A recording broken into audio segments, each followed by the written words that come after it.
आज आम तैयारी करवा पालक आ बेसन रे गोटे ब्रेकफास्ट रेसिपी आपण माने को डिनर रे भी खाई परिबे आ ता संगर एटा हेल्दी आ बहुत जल्दी भी बन जाय थे। आपण माने पिला का लंच बॉक्स पई याको बनै परिबे।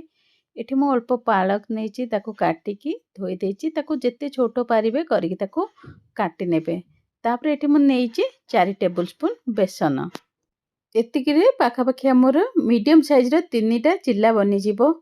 तापर एथिरे हमें अल्प अल्प पानी दे ताको गोटे स्मूथ घोल बनै नबा बा स्मूथ पेस्ट बनै नबा आ टिके एटा पानिया रहिबो।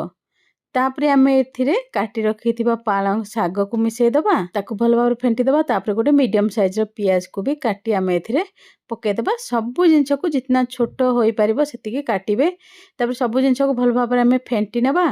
एबे तावा को गरम कर दबा आउ एथिरे लूण पके देबे। हल्का टिके तेल दे आकु आमे बे स्प्रेड करनबा जिते पतला पॉसिबल आपण माने स्प्रेड करि परिबे। बहुत ही लो फ्लेम रे कुक करिया पड़िबो। लो रु मीडियम फ्लेम रे आकु आमे कुक करबा जा फल के थिरे कच्चा जोटा अच्छा हमर ये पत्रटा पालक पत्र सेटा भी टिके सिझि जिवो। आपण चाहिले आकु ढांकी के कुक करि परिबे। आपण माने एथिरे चाहिले अलग प्रकार मसला जेमति कि बेसिक मसला सब रहउची लंका गुंड धनिया पाउडर ए सब जिंस ऐड करि परिबे। जदि पिलांक पई बनौछन ताले मैगी मसला भी ऐड करंतु। मु जेहेतु निज पई बनौची तो मु ए सब जिंस किछि भी ऐड करनी। नॉर्मली मते सब जिंस पसंद न आ मु एटा को हाथ रे स्प्रेड करूची। आपण मान जदि पॉसिबल आपनक द्वारा तबे चामच रे भी स्प्रेड करि परिबे। तास मु एठी अल्प टिके राशि ता ऊपर पके नेइची। आउ तेल आपण माने निज हिसाब रे यूज करि परिबे। जत्ते अधिका आपण माने एथिरे तेल देबे सेते अधिकाटा क्रिस्पी हबो। आ ताको एमति भाबे टिके दबे नेबे तो भीतर जो कंचा अंशटा थिबो सेटा भी कुक होई जिवो।